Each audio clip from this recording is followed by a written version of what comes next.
Bonjour à tous. Bonjour. Donc, ça fait très plaisir d'avoir une salle pleine, malgré le départ lointain de Damien pour la Chine. Donc, on est privé d'un speaker qu'on adorait. On a il trouvé nous d'autres. salue aussi. Donc on est deux aujourd'hui à vous parler un petit peu de ce qui se passe dans le monde PHP. Ça parle pas que de Microsoft, on en touchera un mot parce que moi mon quotidien c'est quand même les plateformes Windows. Maintenant Christophe Villeneuve lui travaille sur tous les environnements, majoritairement non Microsoft, je pense qu'on peut le dire quand même. Ouais, enfin, faut te faire plaisir. Mais non, en vérité, je suis plus orienté tout ce qui est open source, donc tous les logiciels libres. Et ce qui est beaucoup plus intéressant de mon point de vue. Alors, on Mais a bon, promis va de pas se peut-être- troller sur scène, donc on va essayer de maintenir ça à un niveau admissible. Ouais. On se tapera pas dessus non plus. Donc, que vous compreniez un peu pourquoi nous, et sur les projets récents que les uns et les autres ont fait dans ce petit monde, je vais laisser Christophe commencer. Donc, je m'appelle Christophe Villeneuve, je suis consultant pour PHP du groupe Alterway.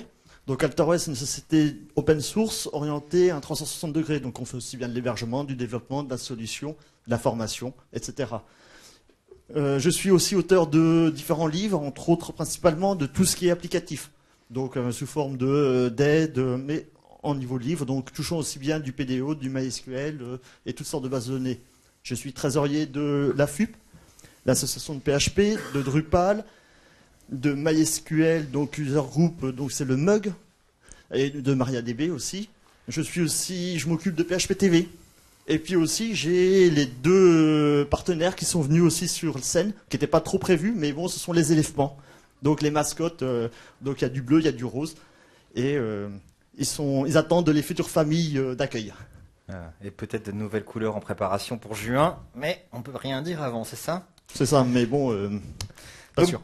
Donc Pierre Cousy, moi je travaille chez Microsoft. Mon job chez Microsoft, c'est de faire de l'intégration de techno open source au sens large et de m'occuper de tout ce qui est cloud. Donc open source au sens large, ça veut dire du .NET évidemment, ça veut dire également du PHP, ça veut dire du Ruby, ça veut dire du MongoDB, etc., etc. Très concrètement, je fais ça beaucoup dans le monde PHP. Et aujourd'hui, ce que j'ai de concret dans mon passé là-dessus, sur les 2 ans qui se sont écoulés, c'est l'intégration de la couche SQL Server à Drupal 7. Ça a été fait à Paris, ça a été fait par la communauté Drupal et par des gens de Microsoft, en l'occurrence la pomme. C'est également l'intégration sur Azure de ce même environnement. C'est le débarquement à la FUP depuis 3 semaines. C'est ça, j'ai bien vu ton inscription. Voilà, Je te confirme. C'est exactement ça. Et c'est de l'intégration de PHP, donc ça peut être Zen, ça peut être Symfony, ça peut être Drupal, ça peut être Joomla également, sur la galerie Microsoft, donc avoir des versions en français pour que les gens sous Windows puissent télécharger et jouer avec ces frameworks sans avoir à les installer nulle part ou les installer en anglais, et également des frameworks d'accélération pour le déploiement sous Azure, pour qu'on puisse, un peu comme en plénière ce matin, être rapidement efficace en PHP sur d'autres environnements que juste des serveurs traditionnels. Donc à nous deux, on a quand même pas mal d'expérience à la fois du monde du dev et du monde de la prod. Moi, tout ça, je l'ai fait sur des projets concrets avec de vrais clients, des sites qui sont encore en ligne aujourd'hui. Et on a appris. Alors autant il y a 2 ans, j'aurais pas fait une session comme celle-là parce que je vais dire du mal de PHP par moment, ou plutôt des habitudes des gens qui font du PHP. Autant maintenant, avec 3 ans de pratique et pas mal de clients derrière moi, je peux me permettre de dire ça dans le monde PHP, ça fait un peu mal et vous devez aller voir ce qui se passe. Voilà, donc je troll pas pour l'épisode trollé, hein, c'est du vécu, du quotidien, et on le partage à 100% sur ce qu'on va raconter aujourd'hui. Ce qui te manque, c'est juste écrire des articles, comme pour moi. Ouais, j'ai pas le temps de tout faire. Donc, c'est promis. mais bon, vous en trouvez déjà nombreux articles dans différents magazines. Ok, qu'est-ce qu'on a à se raconter? On va commencer par Un des petit petites quiz. questions. Un petit quiz, surtout pour vous interroger et vous interpeller. Parce que ce sont souvent des cas que l'on rencontre Allez, juste une régulièrement. devinette. Qui a déjà écrit cette requête? Je sais qu'il y a au moins 2 personnes dans la salle qui l'ont fait. Hein? Sans le rendre. Alors, ce rendre, il sert à un truc très simple et très pratique. C'est qu'on a des news variées sur la home. Et c'est super quand on est en dev. Après, votre table de news qui au début contenait 4 malheureuses entrées qui se battaient en duel, elle en contient 300, puis 3000. Et puis surtout, vous n'avez pas un visiteur vous-même sur votre bécane de dev, vous avez des gens à des trafics d'affluence. vous venez par définition de dézinguer toutes les tentatives de la base pour optimiser vos requêtes. Mais effectivement, vous avez des news qui varient à la une. Voilà. Et c'est vraiment du vécu. Il y en a d'autres comme ça, mais celui-là, je l'ai vu et je l'ai vu à plusieurs reprises. Donc, on citera personne. Mais voilà un premier exemple des choses sur lesquelles on veut vous mettre un petit warning. Et croyez pas que ça arrive qu'aux autres. Le deuxième quiz, là aussi, c'est assez rigolo. Enfin, je l'ai encore rencontré il y a 3 semaines.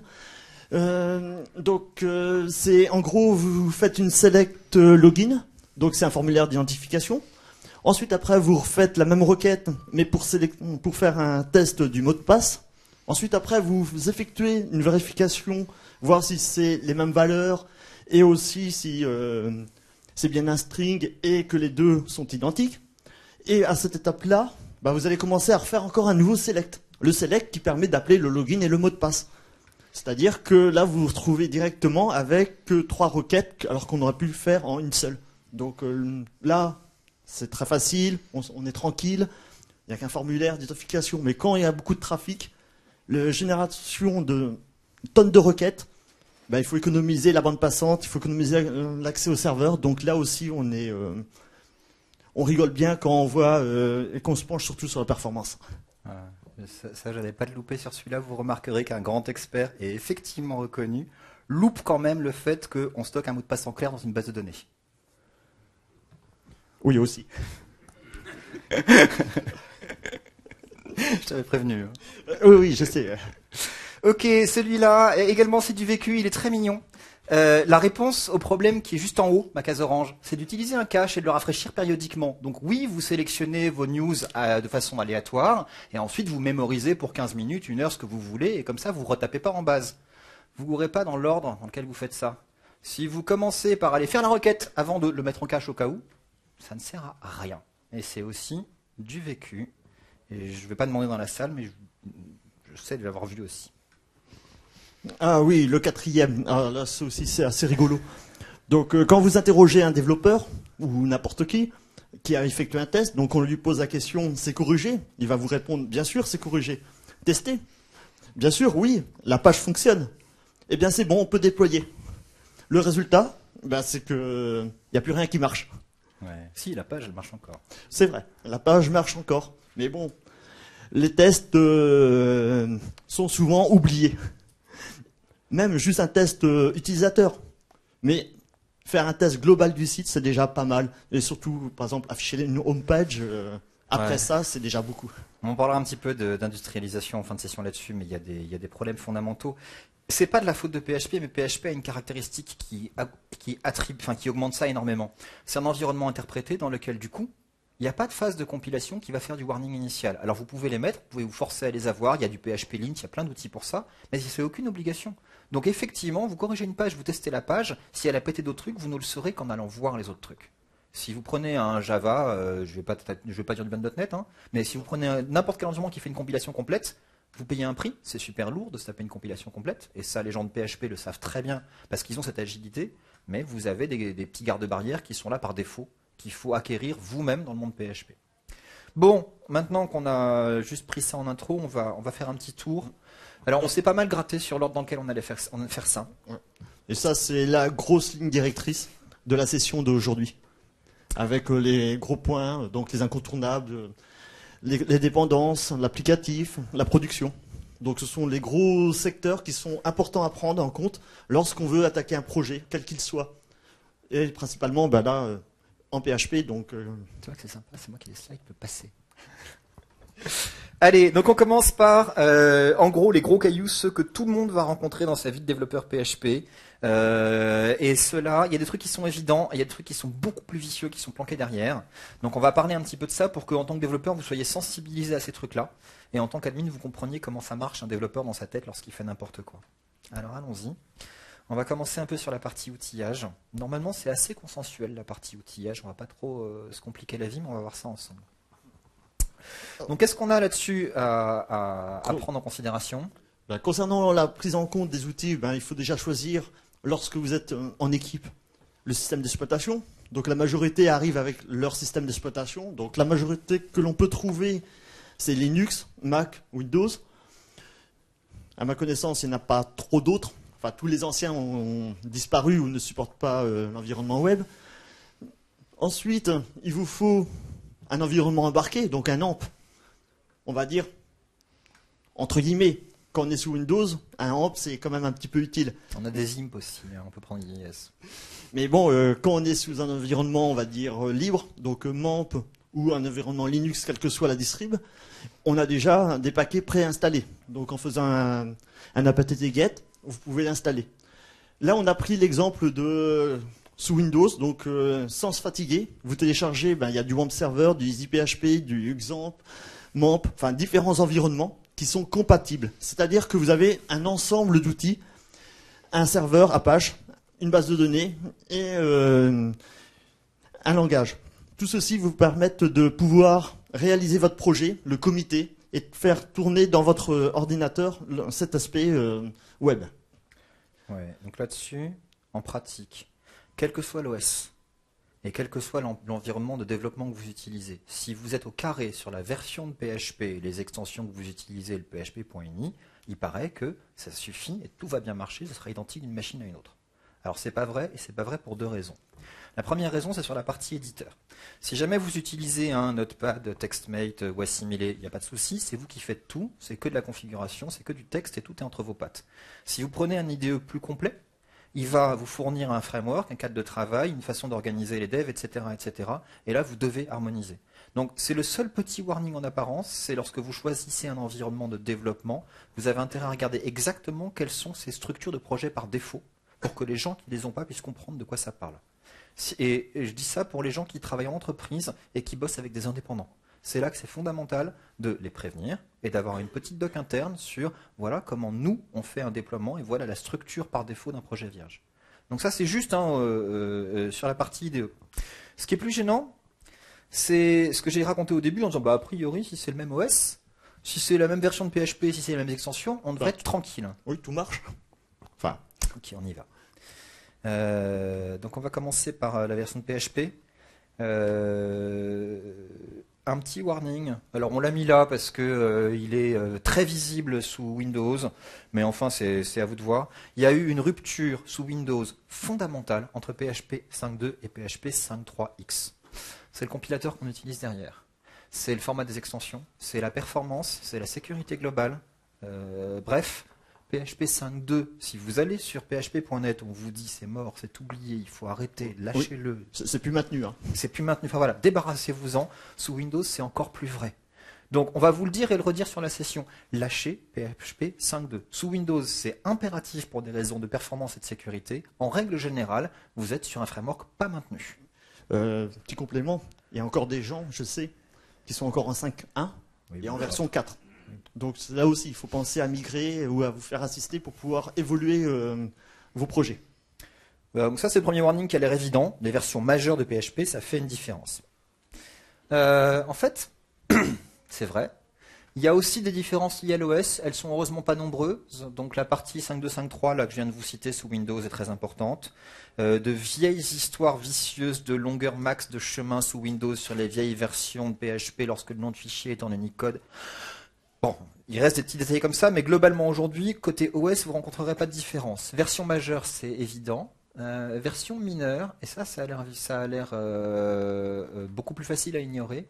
Moi, j'ai eu sur Drupal un pépin bizarre entre PHP 5.3.2 et PHP 5.3.6.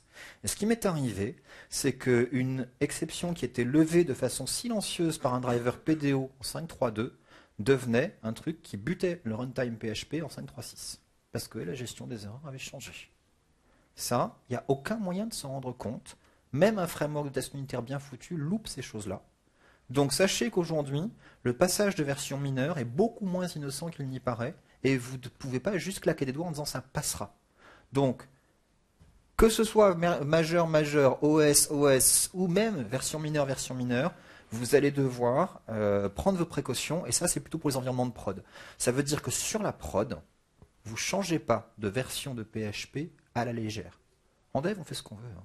Mais pensez à ça, et pensez du coup à resetter sur la prod, à resetter sur un environnement identique. On ne recette pas sur une bécane de développeur ou une bécane à côté, parce qu'elle n'a pas l'environnement réel de prod. Si vous êtes sur une Debian, vous vous mettez sur une Debian.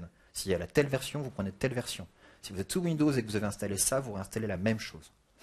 Voilà. Par contre, lorsqu'on fait des tests ou qu'on change de version ou qu'on met une version plus récente sur son serveur de dev par rapport à une prod, il y a des choses qui peuvent être utilisées et qui ne marcheront pas en prod. Donc il ne faut pas anticiper en disant c'est bon, ça fonctionne en local, alors qu'en vérité, vous savez pertinemment qu'en prod, ça ne marchera pas. Et ça ne sera pas bon, donc le projet il sera bancal et boiteux. Voilà. Donc il y a des gens qui packagent et qui freeze tout en fait quand ils font le déploiement sous Linux et qui font un package complet qui freeze l'intégralité des binaires et des dépendances de façon à devenir indépendant des mises à jour de l'OS. J'ai pas de conseils et pas d'avis sur le monde Linux. Je vous cite simplement une des stratégies pour régler ce problème de conflit de version. On parlera tout à l'heure lorsqu'on verra comment packager une application justement de ce qu'on peut faire sous les différents environnements. Donc voilà pour la version de PHP. Ça c'était la partie facile. Un petit détail, et d'ailleurs il serait peut-être temps que j'aille voir du coup. PHP 5.4. Donc ceux qui suivent un petit peu l'actualité PHP. Ouais, mais moi non justement. T'aurais voulu qu'on bascule sur l'autre écran? Non, j'ai pas peur. Donc en gros actuellement PHP 5.4 est plus ou moins annoncé. Je ne sais pas si vous le savez. Enfin, sauf si c'est les deux bouts du même câble. Actuellement, la version a été lancée il y a 2 ans, PHP 5.4, pour pouvoir, on va dire, remplacer, entre guillemets, et subvenir, disons, complémenter PHP 6 qui avait été mis en sommeil. PHP 6 n'est pas mort, il est repoussé.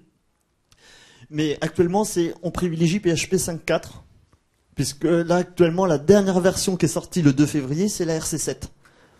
Quand on regarde directement dans les logs et les news annoncés par la team, il y aura une RC8, et après, ce sera une version stable. Ce qui veut dire que cette année, on aura une version 5.4 qui sera disponible. La 5.4 était, bien sûr, très attendue, parce que dedans, il y a beaucoup de fonctionnalités. C'est bon, tu trouves Je suis en train de regarder où est-ce qu'on en est sur les différentes versions et sur la partie Windows. Donc 5.3.6, c'est 5.3.10 aujourd'hui, on est aligné là-dessus. Oui. Et sur la 5.4, c'est la RC7 qu'on a pour la partie Windows et elle date effectivement du 6 février. On est parfaitement aligné là-dessus. Ça, c'est un autre point important. Aujourd'hui, les releases sur les OS sont toutes alignées. Et donc, ce que vient de raconter Christophe sur son monde à lui est valable au jour près sur Windows. Donc, la version PHP 5.4 sera annoncée, bien sûr. Logiquement, ça sera prévu pour le mois prochain. Donc, on est ça sera au mois de mars. Tu disais c'est le mois dernier. Hein. C'est vrai. Mais bon, il y a eu une RC7 qui n'était pas du tout prévue. Et quand ils ont sorti la RC7, ils ont dit, bon, on va quand même faire un petit tour de reset auprès de la communauté pour faire souvent une RC8 et après passer en version stable. Et après, les RC devraient être complètement terminés. Donc, dans ce qui vous attend dans la 5.4, qui n'est pas présente dans la 5.2, il y a quelques évolutions, vraiment des nouveautés importantes. Une qui est très marquante, c'est l'intégration d'un serveur.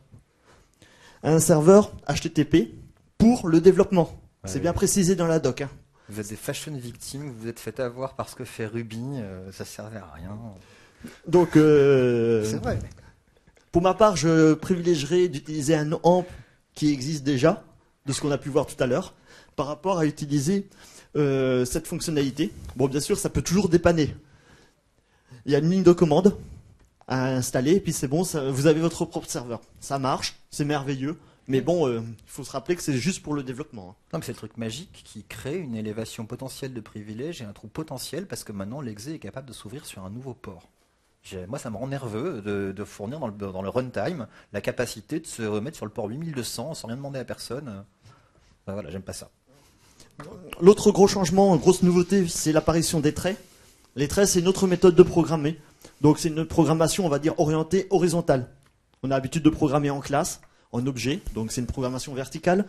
Et la programmation en trait, c'est horizontale. Donc ça se rajoute en plus dans les possibilités de développer.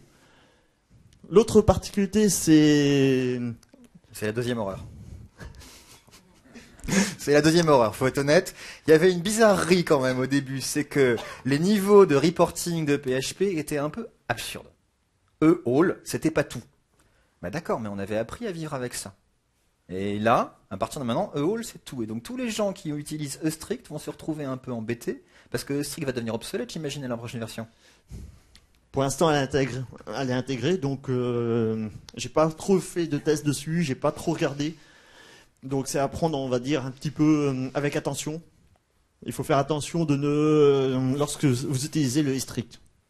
Après, il y a aussi tout ce qui est impact plus applicatif. Entre autres, il y a énormément d'évolutions touchant les fonctions array. Les arrays, c'est tout ce qui correspond à la manipulation de tableaux. Donc les fonctionnalités n'ont pas... Il n'y a pas de nouvelles fonctionnalités. Ce sont des options, des critères supplémentaires pour faciliter l'utilisation des fonctionnalités. Par contre, si vous mettez ces options dans vos fonctions array et que vous redescendez dans un projet en 5.3, vous risquez d'avoir quelques soucis. Donc il faut faire aussi attention sur cette manipulation de ces nouvelles options qui sont intégrées dans les balises array.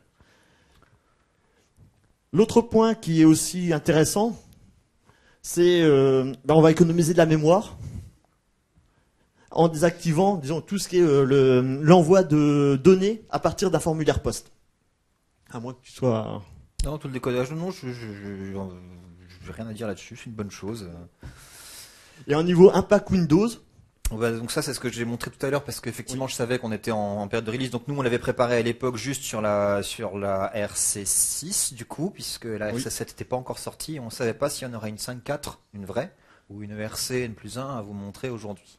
Donc là-dessus, il n'y a pas de souci. Et si vous regardez les changelogs aujourd'hui, vous verrez des commits qui viennent de Rasmus qui sont disponibles sur la version Windows, comme des commits de Pierre Joy sur la version Unix. Hein, encore une fois, c'est la même base de code qui est utilisée des deux côtés, donc pas de souci de ce côté-là. Par contre, le seul truc à retenir, ça va être plus difficile de migrer de 5.2 à 5.3. Aujourd'hui, dans le passé, ce qu'on a pu voir, enfin moins difficile, je veux dire, que de migrer de 5.3 à 5.4. Il y a des warnings des deux côtés, c'est ces deux changements majeurs. Et même si PHP 6 refuse d'exister et de se nommer, chaque nouvelle version ici fait des différences non négligeables sur le runtime. Donc c'est pas du tout un souci. De toute façon, PHP 5.3, ça va être maintenu un bail. Mais voilà, on migre pas en aveugle de 5.3 à 5.4, ça va exploser comme... Alors, comme les extensions, tiens justement, on va en parler. Donc ça, c'est le sang de PHP et il y a un nombre de choses dans les extensions qui sont à tomber par terre, donc c'est super. Il y a PDO déjà, si on ne va pas chercher plus loin. Et on va un petit peu... Il n'y a pas que PDO. Hein. Non, mais j'ai un des exemples où tout le monde y pense et tout le monde l'utilise. Donc les extensions, c'est vachement facile. On les jette dans un répertoire, on les met dans un fichier texte et c'est parti, ça marche et ça marche partout de la même façon. Alors 2-3 petites histoires d'horreur là-dessus pour que vous compreniez que c'est pas si simple que ça. Alors on va commencer par Calendar. Calendar, c'est une petite extension qui est installée par défaut ou pas. Ça dépend de la version de l'OS. Et en gros, il y a certaines distribs Linux qui le fournissent pour une certaine version de PHP, et d'autres distribs qui, pour la même version de PHP, ne l'intègrent pas en standard. Voilà. C'est une histoire tout à fait innocente, c'est juste du packaging. Une deuxième que j'adore, c'est MBString. Donc, toujours ces histoires d'Unicode et comment on les traite. Alors celle-là, elle est très mignonne. Vous êtes chez un hébergeur en mutualisé en PHP 5.2. N'importe quel site de la ferme décide d'utiliser MBString. Tous les sites de la ferme utilisent MBString. Parce que quand on est en mutu, on a en général un runtime commun qui est chargé par Apache et que ce runtime il charge les extensions à la demande. Et une fois qu'il est là, il s'impose. Et là, vous aurez du mal à le diagnostiquer puisque sur votre machine de dev, par définition, il ne sera pas chargé. Donc vous n'aurez pas le bug en dev. Jamais. Ça n'arrivera qu'en prod. Qu'est-ce que j'ai encore de mignon? Ouais. Donc il y a un jeu d'extensions, ça doit être à peu près 35, je pense, qui sont fournis en standard, et donc on trouve directement. Si vous en voulez une 36e, c'est pas facile de la trouver dans la bonne version. C'est pas facile de la trouver dans la bonne gestion de dépendance, parce qu'en règle générale, ces 35 extensions, elles sont fournies avec l'OS dans le monde Unix, et elles sont fournies avec la distribution PHP dans le monde Windows. Donc attention, ajouter de nouvelles extensions sur un setup, c'est très facile et on claque des doigts en dev, parce qu'en gros ce qu'on fait c'est qu'on update tout. Et ça peut être un peu délicat lors du passage en prod là-dessus. Ah, il fallait que je parle de Windows là-dessus. Alors, oui, là aussi c'est lié. C'est compliqué cette affaire-là. Ok, ouais, jusqu'à il y a quelques jours, on avait un cauchemar très bizarre sous Windows. On avait PHP 5.2 qui était compilé avec le Visual Studio 6, donc en gros 1998. Et on faisait plein d'extensions pour PHP 5.2 avec le vieux compilo. Et puis bien sûr, on pouvait le charger à la mode PHP, ou bien on pouvait le charger à la phase CGI. Donc il y avait un truc où il fallait être multithreadé et l'autre, c'était pas la peine. Et donc on avait 2 versions VC6. Et puis on avait également tout ce qui est Visual Studio 9 pour les versions de PHP 5.3 et suivantes. Et donc là aussi on avait une version thread safe et une version pas thread safe selon qu'on était chargé à la mode PHP ou bien à la phase CGI. Pourquoi est-ce qu'on se traînait ça? Principalement parce que pour faire tourner Apache sous Windows, la distrib officielle, elle tournait encore sous VC6 et donc il fallait qu'on maintienne les extensions compilé avec VC6 pour les gens qui faisaient tourner Apache. Alors, Dieu merci, c'est fini. Donc il y a aujourd'hui 2 endroits où vous allez trouver des binaires Apache pour Windows compilés avec VC9. Ce qui veut dire que vous aurez un Apache qui sera plus performant sous Windows, qui aura moins de trous de sécurité potentiels, qui sera suivi régulièrement par des gens dont c'est le métier. Et qui est vraiment à cheval entre les communautés du monde Microsoft et les communautés d'Apache, le serveur en l'occurrence.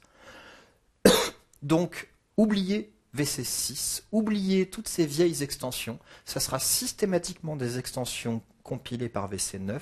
Et je vous recommande très chaudement non-thread safe, et j'en parlerai tout à l'heure quand je parlerai des modèles d'exécution. Mais c'est la seule version à retenir aujourd'hui, parce qu'on sait la faire marcher aussi bien sur Apache que sur IIS.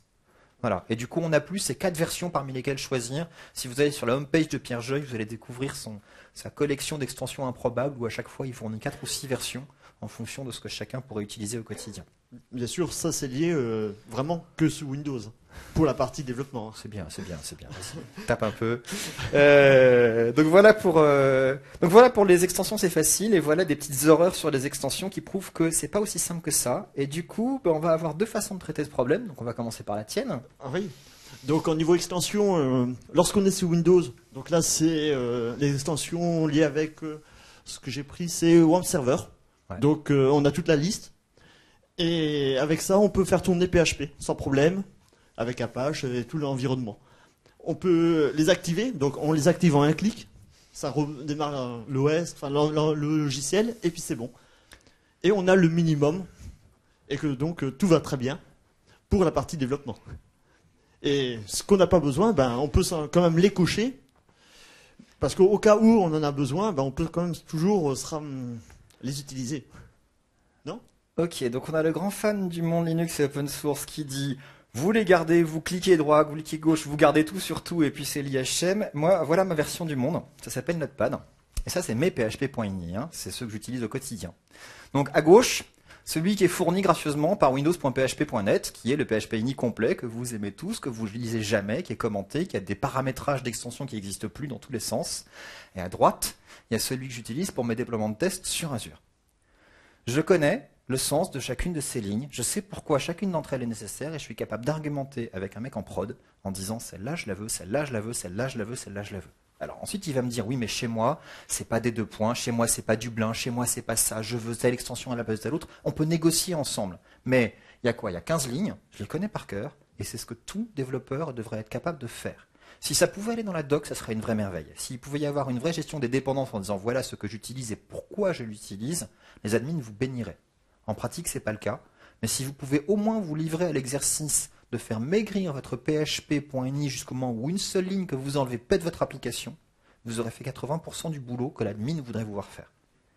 Voilà. Et donc ça, ensuite, une différence philosophique marrante entre les 2 environnements. Moi, une fois que j'ai fait ça, je connais la liste de mes extensions. Et dans ma tête, comme je suis sous Windows, PHP, ça fait partie de l'application, pas de l'OS. Du coup, je vire les autres extensions.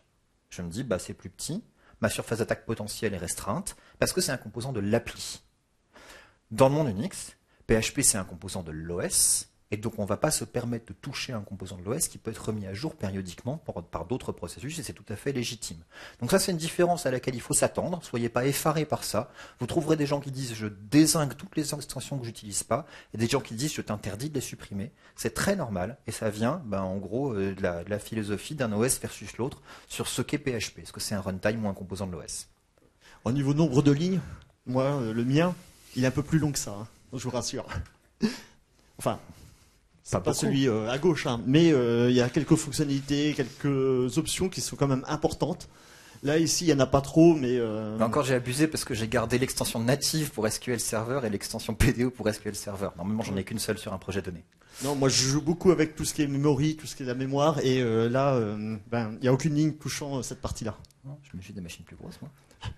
Oui, non, mais C'est il faut le cloud, penser hein. que quand on fait tourner un serveur, un projet PHP, il faut que ça puisse tourner aussi sur un petit serveur. Donc, Je connais pas de serveur qui ait moins de 700 mecs de RAM disponible.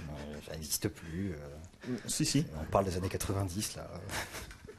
Bon allez, on arrête de se troller, on avance là-dessus. Donc version extension, là-dessus, il n'y a pas de vérité unique parce que les deux environnements imposent des cultures super différentes. Les deux points quand même super importants aujourd'hui, c'est que tout le monde est d'accord, il faut travailler avec une version à jour. Ça c'est la première chose évidente. Et la deuxième chose, changer de version est quelque chose qui demande un peu de planification. Et ça veut dire que lorsque vous êtes sur un projet, notamment si vous êtes en train d'administrer, vous réalisez un projet au forfait pour une boîte X ou Y et vous lui vendez un an de maintenance. Prenez 2 jours dedans pour dire gestion du suivi des composants système. Voilà. Et si jamais on vous fait chier, dites ok, pas de problème, on figera la version, on n'upgradera rien. Et dans ce cas-là, vous l'avez dit et c'est écrit. Et sinon, s'il y a effectivement un PHP 5.4 qui sort, vous serez capable de dire au bout de 2 jours, ça ne passera pas, voilà pourquoi. Ou alors on l'a testé, ça passe, on peut y aller. C'est ça. Donc, l'autre point important aussi, lorsque on parle de maintenance, lorsque l'on parle de développement, tenez que le serveur de prod peut évoluer.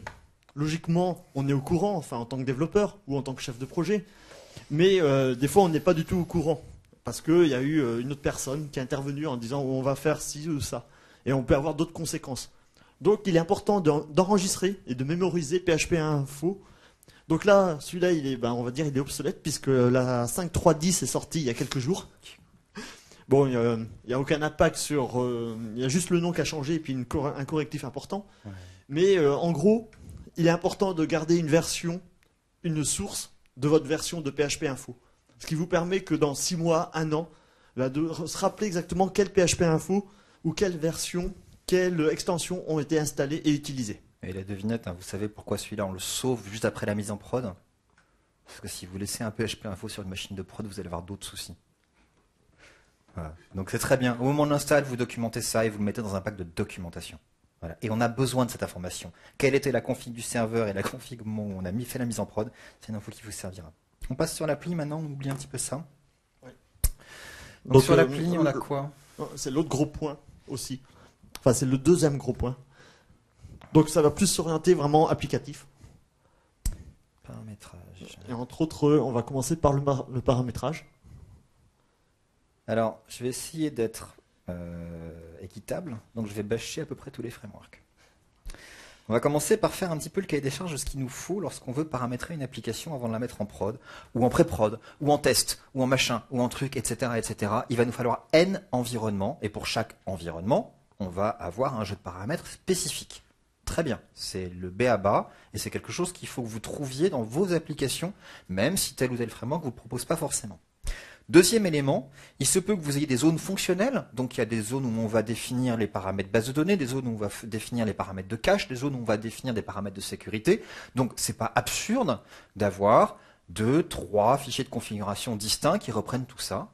Encore un élément, il se peut qu'il y en ait en base de données des paramètres, ça peut arriver. Et enfin, on peut avoir donc du coup différents formats de fichiers de paramètres. Et naturellement, il y en a qui sont plus faciles à traduire que d'autres, il y en a qui sont plus faciles à automatiser que d'autres, il y en a qui sont plus faciles à lire. Au final, ça nous donne, et on va regarder des bonnes et des mauvaises idées du monde des frameworks existants, on va commencer par celle-là. Donc, c'est Symfony.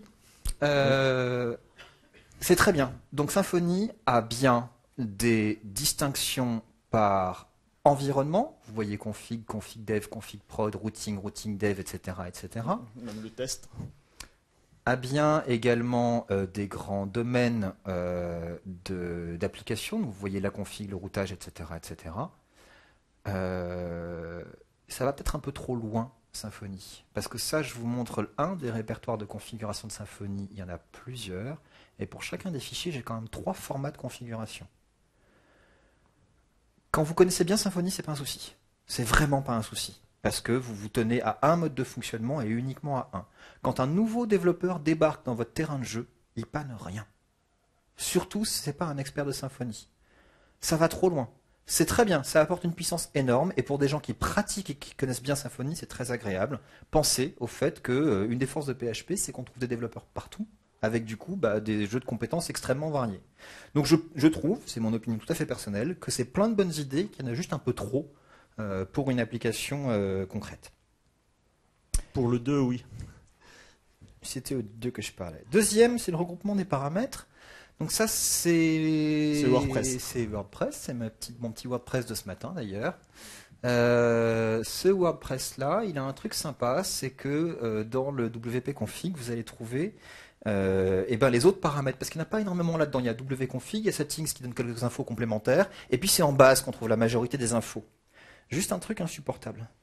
En base de données, si vous regardez bien, il y a une info là-haut qui est passionnante, qui est une URL. Il y en a même deux, elle est en dessous l'autre. Elle est plus bas.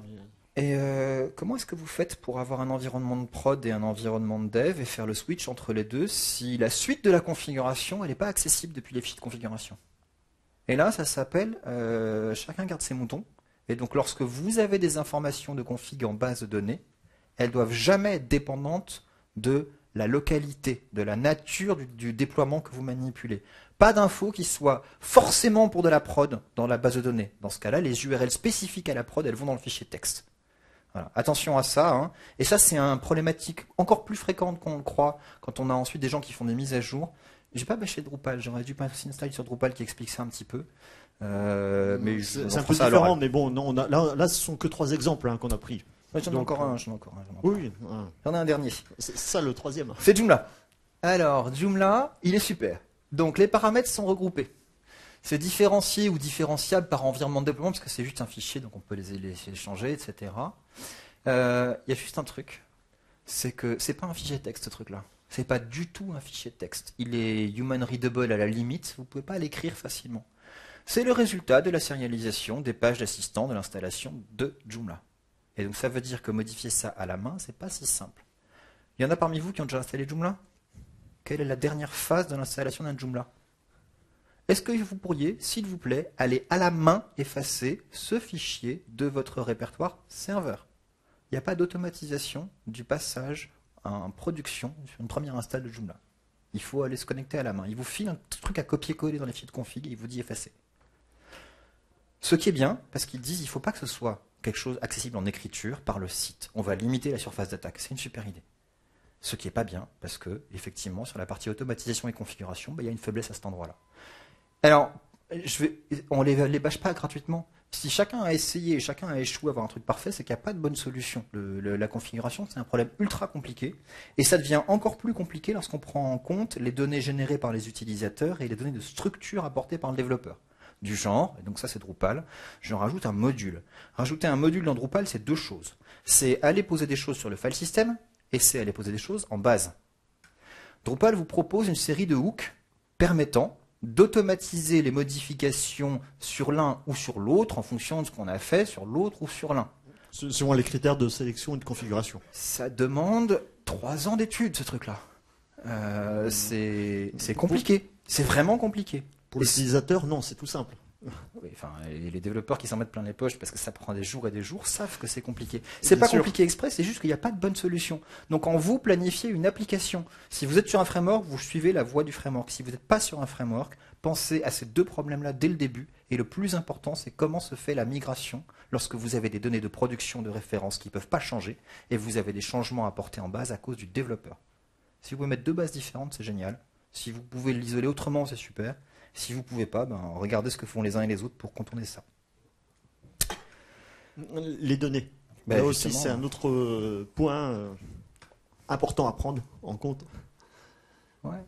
C'est toi? Parle de base de données, après je dirai du mal du reste. Donc, en niveau base de données, lorsqu'on reste toujours sur le même exemple, par exemple tout à l'heure avec WAMP, enfin un environnement embarqué, donc on a déjà un minimum pour pouvoir développer et se connecter directement auprès d'une base de données. Après, on peut toujours faire une abstraction, c'est-à-dire faire quelque chose de plus générique pour être compatible sur différents projets. aussi bien se connecter sur du Oracle, du Postgres, MySQL, MariaDB, etc. Donc, et cette opération peut se faire avec PDO. PDO qui va répondre la majorité des cas et des possibilités à pouvoir se connecter à une base de données. Ouais, ça fait la connexion, ouais. Ça s'arrête un peu là, mais ça fait la connexion. Si, enfin, c'est déjà un bon point, Ouais. une bonne avancée. Parce que comme ceci, vous êtes quasiment sûr d'avoir une application qui va tourner aussi bien sur du Oracle que du MySQL. Ouais, alors, allez, à moi de bêcher.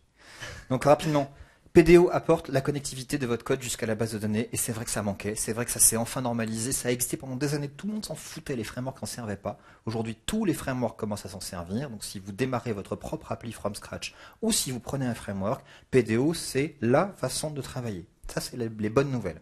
Oui. Les mauvaises nouvelles, c'est qu'il n'y a aucune couche d'abstraction sur le requêtage ou la mise à jour dans PDO.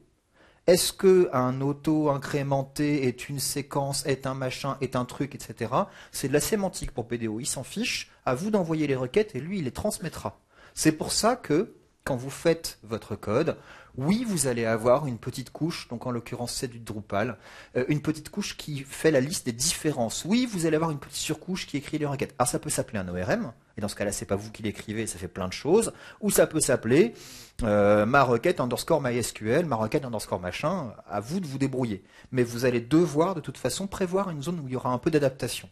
Ça, c'est le premier élément. Et du coup, il y a un autre endroit, c'est que vous allez également vous taper des requêtes ultra spécifiques, soit base par base, soit parce qu'elles ne passent pas par l'ORM de votre choix, parce que c'est trop lent de passer par l'ORM pour cette base particulière ou pour cette requête particulière. Acceptez-le, tentez pas de les masquer ces requêtes. Si vous voulez évaluer l'impact d'un changement en base sur votre code, il faut que ce soit immédiat. Il faut que vous ayez besoin de faire un grep ou un search, tout ce que vous voulez, sur un endroit bien précis et que toutes les différences remontent. Donc c'est une convention de nommage, une convention d'emplacement et une convention de recherche qui vont vous permettre d'accepter le fait qu'il y ait des requêtes custom à droite à gauche. Donc faites-le et ne croyez pas que vous passerez toujours par un ORM. Dans la vraie vie, ça ne marche pas. Un ORM, par définition, il y a des trous. Il y a des endroits où il ne réussit pas à faire les requêtes, où il rame tellement que même s'il réussit, il met votre site à genoux pour n'importe quoi. C'est bien ça. Donc l'ORM, c'est pas une obligation. Enfin, Alors, il y en a des beaux. Il y en a oui, des... comme les plus connus, c'est Doctrine et Propel. Donc ce sont ceux qui sont vraiment imposés quasiment au niveau du secteur de l'ORM. Et là, on n'a pas le choix si vous voulez partir sur un ORM. Après, on a des plus petits. Enfin, un ODB. Un 2DB, c'est une 2DB, discussion intéressante. On va pas l'appeler ORM, mais c'est un peu plus que la couche de requêtage PDO. Mais ça reste sur le même principe. Bon, par contre, il y a beaucoup de fichiers dedans, mais ça reste sur ce début de logique. Après, on a les petits, donc micro-ORM, Koana, etc., qui vous permet on va dire, d'avoir une petite équipe autour de ce projet. Et là, lorsqu'on prend un petit ORM, ben, souvent il faut que vous participiez dedans. Parce qu'ils ne sont pas assez pour pouvoir apporter la nouvelle fonctionnalité ou la nouvelle option que vous allez avoir besoin. Alors, Le gros risque, c'est que si le projet il est mis en sommeil, ben, il n'y a plus personne qui va le maintenir, sauf vous. qui Alors, pense peut-être- dans la salle qu'un ORM, c'est un truc qui fait ramer la base? Allez, moi. Vous devriez en essayer, franchement. Ouais. Un ORM, ça vous introduit des maladresses par définition sur certains types de requêtes, et ça introduit plein de maladresses liées au fait que, quand c'est gros, on n'a pas la connaissance complète du truc. C'est quoi le lazy loading? Est-ce qu'il est actif ou pas? Comment est-ce que je fais ceci? Comment est-ce que je fais cela? Quelle est la bonne façon d'exprimer une jointure? Comment est-ce que je peux économiser là? Etc., etc., etc. Un ORM que vous comprenez bien, s'il est gros, il sera performant pour 80% des requêtes. Et il sera moins bon que vous, je ne vais pas dire lamentable, ça dépend, mais moins bon que vous pour 20% des requêtes. C'est pour ça que je disais que vous échapperez à l'ORM régulièrement. Mais si vous faites tout à la main, vous êtes mort. Net. C'est un truc... vous allez faire des trucs que vous paierez beaucoup plus tard par la suite. Allez, je vais bâcher NoSQL, ça va être vite fait. Oui, donc l'autre solution, ben oui, c'est le NoSQL. Alors, Enfin, depuis 4 mois, je travaille sur un très gros site qui a une très grosse ferme MongoDB. Très grosse ferme, ça représente 3 clusters de bécanes. Donc ça représente une 50aine de machines. C'est une énorme ferme de serveurs destinés à tenir la data. Pourquoi c'est aussi gros? Parce que MongoDB n'a pas été utilisé exactement de la façon dont il a été conçu pour être utilisé. La différence n'est pas énorme, hein, mais si vous utilisez un document store comme un key value store, eh ben, au début vous vous en rendez pas compte, puis évidemment vous le payez. Si vous dites que les requêtes ne sont pas atomiques, mais c'est pas grave parce que j'ai que 2 natures de documents pour le même utilisateur, vous allez devoir reconstruire un contexte atomique autour de 2 trucs et vous allez vous mettre beaucoup de travail sur les bras. Si, etc., etc. Je pourrais les amener à l'infini. Le gros problème de NoSQL, c'est que c'est un seul terme qui recouvre autant de réalités qu'il y a de produits. Si vous pensez que Couch et Mongo, c'est le même animal pourvu que vous vous interdisiez des index non prédéfinis dans Mongo, c'est faux. Il y a des différences fondamentales entre les deux, et pourtant, ils font tous les deux du MapReduce, ils sont tous les deux JavaScript dans le requêtage, etc., etc. Donc aujourd'hui, la vraie question, c'est si vous voulez faire du NoSQL, est-ce que vous en avez déjà fait? Et si la réponse est non, et si c'est un gros site, n'y allez pas.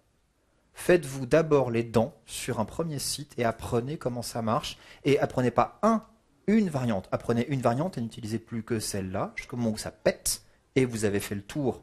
Choisissez intelligemment, documentez-vous, mais tant que vous n'aurez pas mis en prod vous-même, il y a des problèmes que vous allez découvrir qui sortent de nulle part. Et je ne vais pas raconter d'horreur ou de trucs spécifiques, mais on en a rencontré plein.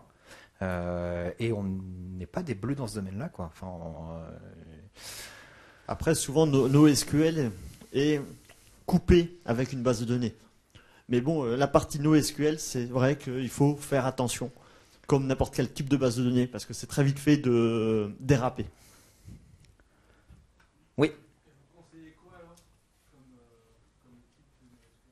Si je devais avoir un avis sur NoSQL, je vous dirais, il y a le NoSQL le plus simple à comprendre, c'est le key value. C'est pas un NoSQL, ça s'appelle Memcache. Commencez par ça. Quand vous serez à l'aise avec Memcache, regardez Redis, qui permet de faire du requêtage un peu plus riche, mais qui suit exactement les mêmes concepts et qui est persistant. Et lorsque vous serez à l'aise avec Redis et que vous serez à l'aise sur du requêtage un petit peu plus riche, allez voir du côté de Mongo, qui offre un requêtage extrêmement riche, mais vous aurez déjà chopé la philosophie de l'orienté de document un petit peu, parce qu'il y a tellement peu de capacité de requêtage en Redis que vous devez l'inventer vous-même. Et allez-y très doucement comme ça, de façon à acquérir les compétences.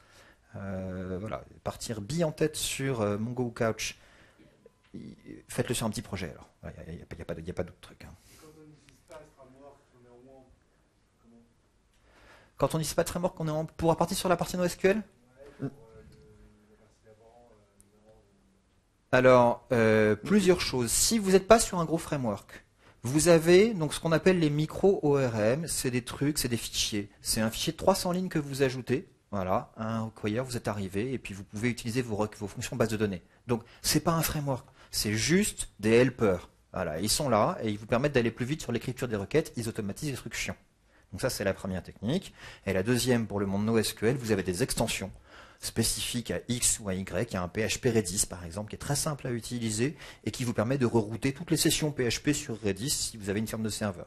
C'est très léger, ça ne change pas votre application, vous restez maître de votre code. Voilà, donc plutôt des extensions pour la partie NoSQL, plutôt des micro-frameworks pour la partie relationnelle.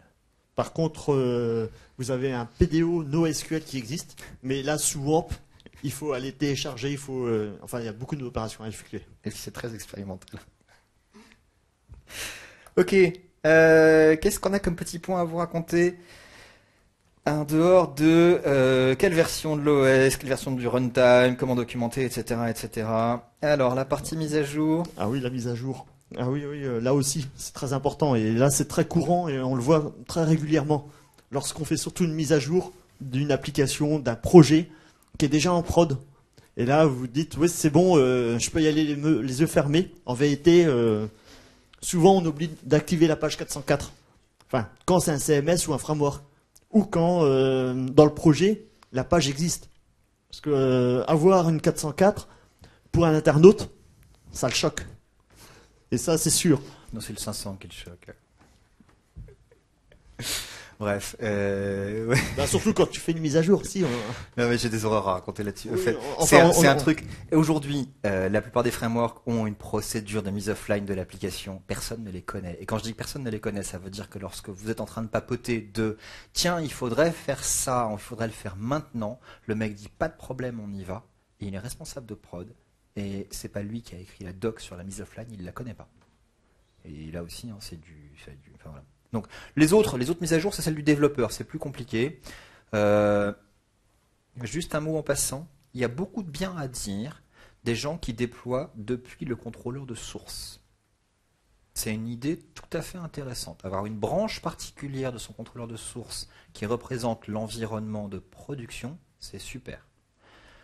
Ça demande une discipline extraordinaire. Donc on en reparlera en conclusion, mais je sais qu'on va encore être à la bourre comme d'habitude. Donc si vous regardez ça, il y a des environnements de déploiement depuis Git ou GitHub d'ailleurs, dans plein d'endroits, qui font ça et qui sont super bien foutus. Ils ont fait beaucoup d'avancées là-dedans.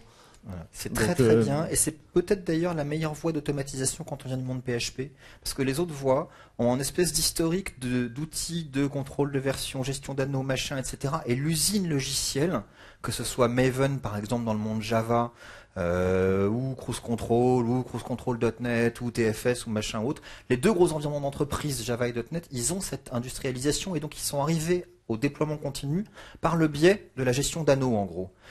Et c'est pas le cas en PHP où, comme on est très souvent en prod direct, c'est pas par le biais de anneaux, demandes, temps passé, machin, test, etc. qu'on arrive à l'intégration continue. Il faut quand même arriver à l'automatisation du déploiement, même si ça s'appelle pas l'intégration continue.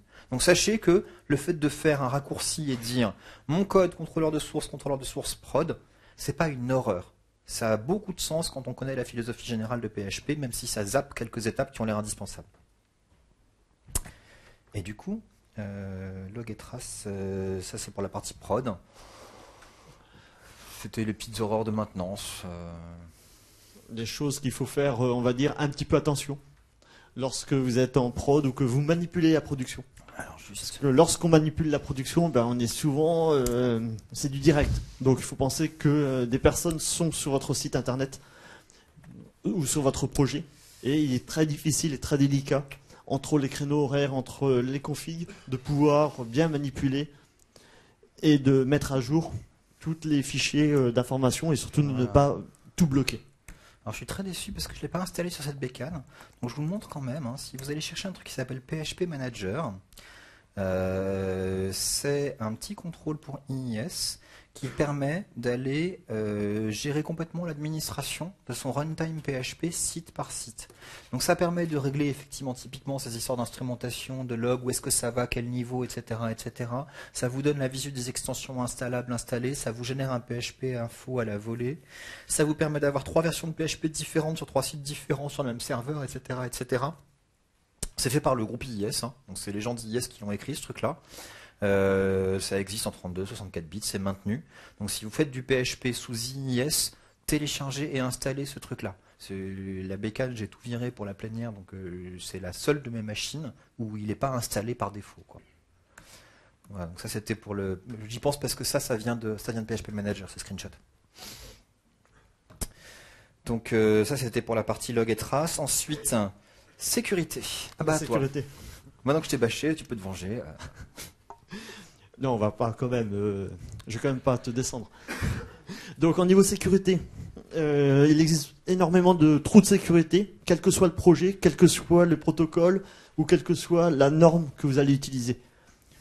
Et là, on en a retenu 5. Enfin, ce sont les 5 premiers qui font environ 90%. En 2010, c'était 86%. Donc, on a les incontournables, donc l'injection, on a tout ce qui est en attaque XSS. On a tout ce qui est prise de contrôle, supercherie en niveau identification. Concernant les injections, donc on peut avoir des injections auprès de la base de données, envers le HTTP, envers le XPath. Enfin, tout est possible d'injecter quelque chose dans votre site internet.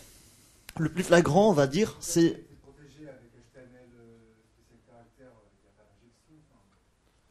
Alors, je vais vous donner un exemple. Pour cette fonctionnalité, ça va protéger une partie d'injection, mais pas la totalité des injections. Il n'y a aucune séquence de caractères qui soit symptomatique d'une injection. Dès l'instant où dans votre application, n'importe quoi va être traité par le serveur avant d'en faire autre chose, vous pouvez avoir des injections à des endroits totalement inattendus. Donc aujourd'hui, il n'existe aucune librairie qui magiquement vous protège des injections. Pas la moindre. Ça existe un petit peu pour la base de données. Il y a un site qui recouvre les dangers, mais pas les solutions. Il y a le site PHP Secure qui est assez connu, qui montre, on va dire, quelques billes, quelques informations autour de la sécurité, mais il ne donnera pas la totalité de tout ce qui est sécurité. Après, il existe... C'est les gendarmes et les voleurs, ce truc-là. Ça ne marche pas. Chaque fois que quelqu'un trouve une réponse et comble un trou de sécurité, un mec passe derrière et retrouve une façon de réouvrir une faille de sécurité juste à côté. Donc, c'est pour ça qu'on n'a rien d'automatisable là-dessus. Tout ce qu'on peut dire, c'est que sur ces 90% de trucs constatés, il y en a plus de la moitié qui sont éliminables de façon entièrement automatique. Oui, à 100% d'accord. Si vous utilisez des requêtes paramétrées, que ce soit PDO ou autre, vous venez d'éliminer 90% des injections SQL. Il en restera. Ça ne suffit pas. Vous utilisez des proc stock, vous avez éliminé 98%. Il en restera. Vous ne pourrez pas les virer comme ça. C'est ensuite à vous de regarder ce que fait l'appli, la sémantique, etc. Sur la partie cross-site scripting, sur la partie empreinte cookie, vous pouvez chiffrer vos cookies, vous pouvez avoir un tunnel SSL. C'est pareil, vous dégagez 90% du risque. Ne croyez pas être à l'abri parce que vous utilisez tel ou tel truc mécanique. Ils vous éliminent en gros les scripts qui disent de aujourd'hui jusqu'à il y a un an dans le passé. Par contre, demain, un nouveau zero day et votre truc automatique il pète. Voilà, donc on en parle, on en reparle. Si vous prenez des bonnes pratiques, vous ne ferez pas partie des premiers attaqués. C'est aussi bête que ça. Mais vous y passerez quand même. Et puis il faut penser aussi qu'il y a la partie développeur, mais il y a aussi la partie utilisateur. Lors d'identification, donc un utilisateur qui choisit juste un mot de passe avec 4 caractères. Donc là, c'est un autre type d'attaque. T-O-T-O. Par exemple. Enfin, non, il y a d'autres mots de passe très faciles, du AZERTY ou un 2, 3, 4 qui vont très bien, ou du admin, qui sont très vite faits, testables sur n'importe quel site web, parce qu'un utilisateur aura mis vraiment le mot de passe qu'il aime bien. Très friand. Si ça vous intéresse, après la session, on reprendra 10 minutes là-dessus. J'ai bossé 3 ans dans ce monde-là, donc j'ai plein de choses à raconter, mais on va pas s'en tirer comme ça. Donc on vous a mis 2 liens qui vous permettent de vérifier que votre code PHP est vraiment, on va dire, protégé. Mais pas 100% protégé. Hein. Il y aura quand même un peu de tests manuels, d'options. Mais vous aurez déjà une vision des risques que vous pouvez déjà encourir avec vos différentes pages. Ouais, c'est des relecteurs automatiques. Ils lisent votre code et ils ont des patterns, ils reconnaissent et disent là non, là non, là non, là non. Et ils sont mis à jour régulièrement justement. Chaque fois qu'il y a une nouveau type d'attaque, il y a une règle qui est rajoutée pour qu'à la lecture ils disent tiens ça risque de. Donc c'est pas mal. Il y en a un qui est payant et super et l'autre qui est gratuit et qui est pas mal du tout. Ça va comme ça? C'est bien ça, oui. Et le premier, il y a une version gratuite en version démo. Allez, production, performance. Comme d'habitude, on est à la bourre, donc on va faire ça rapidement. On commence par la montée en charge, on a des horreurs à raconter, c'est ça? Oui. On y va, je vais commencer par celui-là, parce que c'est donc, ok. La montée de charge, on va toucher tous les secteurs. Hein. Une page Facebook qui fait sa requête non pas depuis l'API cliente, mais depuis l'API serveur, et qui le fait sur la home, vient de se condamner à écrouler ses perfs dès l'instant où il y aura plus de 40 utilisateurs sur le site. Parce que 40 fois la demi-seconde de temps moyen de réponse de ces API, et ben ça fait 20 secondes dans la tête pour le 40e arrivé. Quoi. C'est du vécu. Hein, les API Facebook, ça s'appelle depuis un poste client, ou alors en asynchrone et la nuit. Quoi. Au niveau réseau, ah oui, le réseau aussi. Là, ça touche pas vraiment le code, enfin quoique, c'est vite dit. Mais là, lorsque vous faites vos tests de chargement, vous le faites en local. Oui, je me dépêche. Vous le faites en local. Donc, et lorsque vous commencez à le faire sur un serveur de dev, vous avez un temps différent. Et en prod, bah, vous risquez d'avoir aussi encore un temps différent. Donc, le temps de ce temps-là, souvent, n'est pas pris en compte. Allez, à moi. Base de données. Oui. Donc, qui parmi vous, juste là, a fait un site dans lequel il a documenté et en disant voilà la procédure à exécuter pour purger les vieilles données. Soyez pas timides, tous ceux qui l'ont fait, levez la main. Tous. C'est bon? Les autres, vous pouvez regarder? Voilà, pensez-y. Hein. Ok, donc ça c'est fait. Et puis après, il y a aussi le dernier point, c'est le matériel. Parce que votre site internet, même qu'un PHP, ça prend pas beaucoup de place, ben souvent, des fois, les admins vous réservent un minimum de place. 2 gigas, 2 mégas. Enfin, de ce qu'ils veulent. Mais par contre, ils n'ont pas pensé que si vous stockez des fichiers de log, des fichiers d'historique, eh bien, les 2 mégas qui sont alloués pour ça, ils vont pas suffire. Et là, vous risquez d'avoir rapidement un petit message disque plat. Ouais, alors tout le monde rigole de ce truc-là parce que tout le monde dit que ça n'arrive plus. Moi, je l'ai vu il y a très peu de temps sur un environnement cloud dans lequel les disques système sont petits et il y a des disques de data à côté. Et malheureusement, les logs ont une fâcheuse tendance à aller se foutre sur les disques système. Donc c'est pas du passé, ça arrive encore et ça en fait encore relativement mal. Oui, on en rencontre presque à tous les projets. Bon, allez, 15 secondes. C'est pas le boulot du développeur, c'est le boulot de l'admin. Il faut qu'on le comprenne et je le répéterai chaque fois que j'aurai l'occasion. Il y a 3 façons d'exécuter un script CGI, du PHP. Il y a l'utilisation par CGI, plus personne fait ça. C'est lent, ça rame, plus personne fait ça. Ensuite, il y a mode PHP, qui s'appelle Isapi dans le monde Microsoft. Il y a plein de gens qui en pensent du bien, notamment les hébergeurs mutualisés, parce que ça leur bouffe moins de ressources. Et donc ça leur permet d'avoir plus de sites sur un même serveur. C'est très bien, sauf que c'est instable. Ma petite histoire de MBString et de PHP 5.2, elle est liée au fait qu'on se partage du binaire. Et du coup, comme PHP c'est un endroit où il n'y a pas une norme qui dicte le développement, mais c'est une équipe autour d'un projet qui fait ceci, cela, et de temps à autre il y a des petits bugs qui apparaissent, mon histoire de bug bloquant là, entre la 5.3.2 et la 5.3.6, sachez que la bonne solution c'est celle de droite là, qui s'appelle FastCGI, qui n'est pas la solution par défaut aujourd'hui, qui devrait le devenir, et pour lequel vous devez pousser. Vous perdez un pouillème de performance par rapport à celui-là, vous bouffez un peu plus de mémoire, par contre vous êtes incassable. Le process PHP vit indépendamment du process du serveur web. Vous ne pouvez pas casser le serveur web. Il n'y a pas d'élévation de privilèges qui contamine Apache ou IIS. L'élévation de privilèges, elle contaminera éventuellement le process PHP. Voilà, donc ça fait une énorme différence en maintenabilité, prévision, enfin sur plein de trucs. Donc sachez-le, et ça s'appelle FastCGI dans les 2 mondes, et poussez pour ça, vous vous mettrez à l'abri de plein de petits problèmes ultra vicieux. J'ai fini là-dessus. Juste vous dire que ce que ça donne aujourd'hui en termes de performance, c'est que voilà CGI, voilà FastCGI plus un cache un peu tuné, sans intervention sur le code. Donc entre une implémentation naïve et la même implémentation, mais avec un administrateur compétent derrière, vous avez un rapport 25 de performance. Vous avez, c'est chez Beerstech, donc qui eux se spécialisent sur la partie Unix et Linux, un document qui reprend un petit peu les mêmes choses et qui vous dit comment faire et ce qu'il faut surveiller. Ça veut dire qu'aujourd'hui, un bon administrateur système, c'est plus précieux en performance qu'un bon développeur.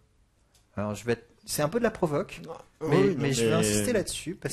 Après, il y a aussi beaucoup de développeurs qui passent aussi en tant qu'admin, donc ils font les 2. C'est aussi parce que quand vous optimisez du code, vous le dégradez. Optimiser, c'est faire des choix. Et ça consiste à dire, je préfère avoir un truc rapide à un truc lisible, ou je préfère avoir un truc rapide à un truc maintenable, etc., etc. Optimiser, c'est une décision très lourde de conséquences quand le développeur l'a fait tout seul. Donc, en règle générale, on ne fait pas de l'optimisation comme un bourrin, les yeux fermés avant de savoir où est-ce que ça va faire mal. On a l'application qui commence tout juste à tourner, on la teste un petit peu, on regarde les pages les plus lentes et les requêtes les plus lentes. Et après, on réfléchit. On se dit, ouais, c'est lent, c'est normal, parce qu'à cet endroit, j'ai ça et ça qui se passe. Ou alors on se dit, non, c'est la home. À cet endroit-là, j'ai besoin d'être plus rapide. Et on va essayer d'optimiser. Donc attention, l'optimisation, c'est aujourd'hui très concrètement d'abord une question de production. Les gens en prod savent optimiser beaucoup mieux que vous. Il y a un truc qui s'appelle Varnish, par exemple, qui fait beaucoup de choses à votre place. Et quand vous êtes en dev, vous n'optimisez pas sans raison. Il faut optimiser, et il faut optimiser aux endroits où ça gagne quelque chose.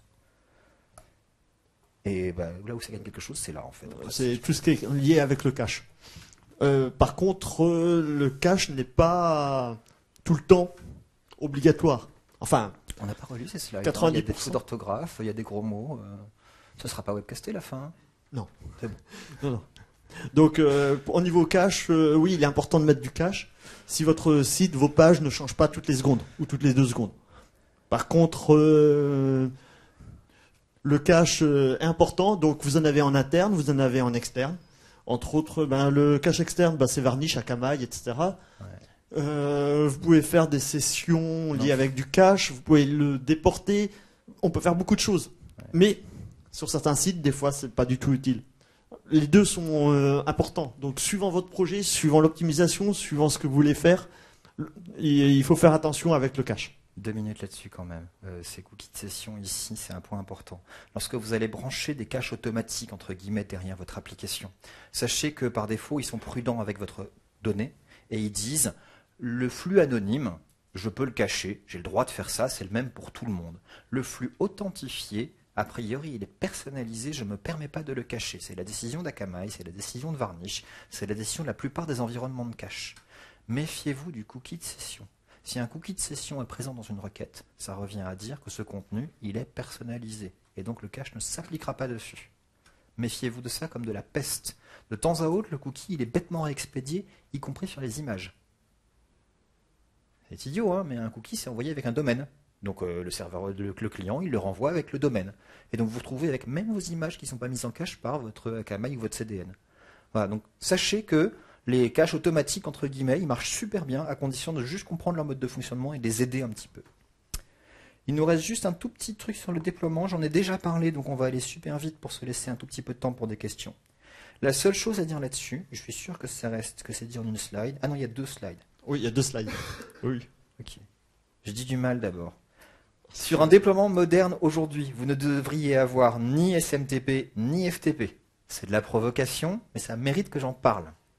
Si vous envoyez 3 mails par jour, vous allez trouver plein de gens qui vous donnent une offre gratuite à 2000 mails par mois ou 200 mails par jour, ou ce que vous voulez, et qui sont des professionnels de l'envoi de mails. Si vous envoyez beaucoup de mails, il y a des gens dont le métier consiste à ne pas se retrouver dans les blacklists, qui monitorent en permanence, qui se tiennent à jour, qui passent les antivirus, qui ne voient pas leurs relais, etc., etc.